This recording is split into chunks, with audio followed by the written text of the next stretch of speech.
Coup de projecteur à présent sur un athlète nancéen qui a décidé de se lancer dans un sport essentiellement pratiqué par les femmes, la natation synchronisée. Oui, depuis quelques années, la natation synchronisée, qu'on appelle désormais la natation artistique, est officiellement ouverte aux hommes et les équipes mixtes sont autorisées en compétition.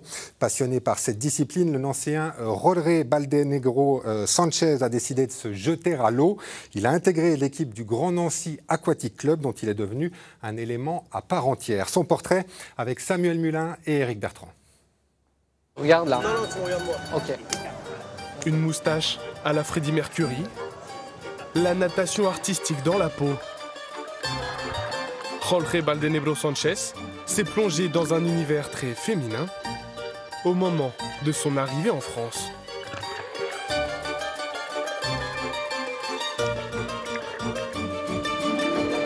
Originaire d'Espagne, ce jeune homme est maître de conférences en traductologie.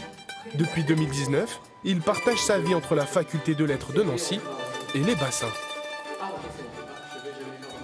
Je viens d'une petite ville, donc il n'y avait pas de natation. Je n'avais pas le choix, enfin je ne pouvais pas nager, je ne pouvais pas pratiquer ce sport.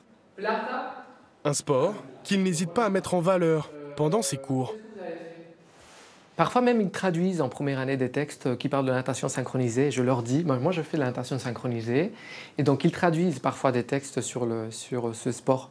Donc ouais, je leur dis, hein, je ne le cache pas.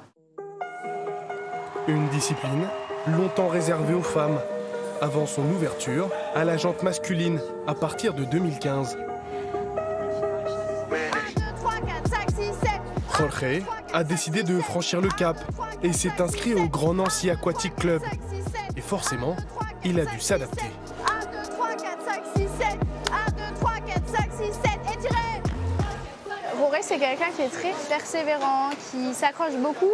Donc il a dû s'accrocher pour la langue, pour son intégration dans le pays, mais aussi pour apprendre la synchro, puisqu'il a appris en autodidacte. Donc c'est sûr que c'est un sport super compliqué. Il a commencé très tard, donc pour lui, il y a des acquis qu'on a assez vite, que lui, il n'a pas eu. S'adapter à la barrière de la langue, s'adapter aussi à un environnement très féminin.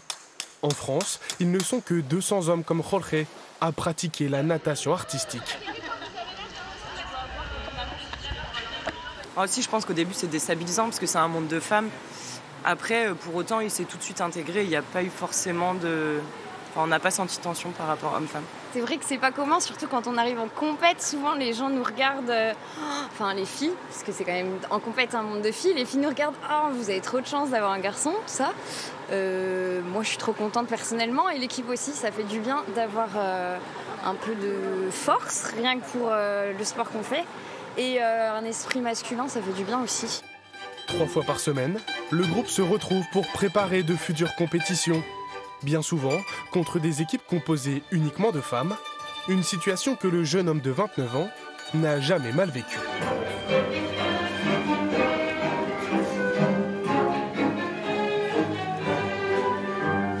Quand on vient d'un petit village, comme c'était mon cas, on est plus concentré sur le regard des autres. Et je pense que quand on fait quelque chose qu'on adore, on s'en fiche. Du coup, moi, j'aime tellement ce sport que je suis concentré, je suis dans ma bulle. Et le regard, je suis content avec ce que je fais. Donc moi, il n'y a rien qui va me perturber. Avec l'inclusion des hommes dans les compétitions, la natation artistique pourrait voir son nombre de licenciés augmenter. Jorge espère lui que son parcours inspirera d'autres garçons à se lancer.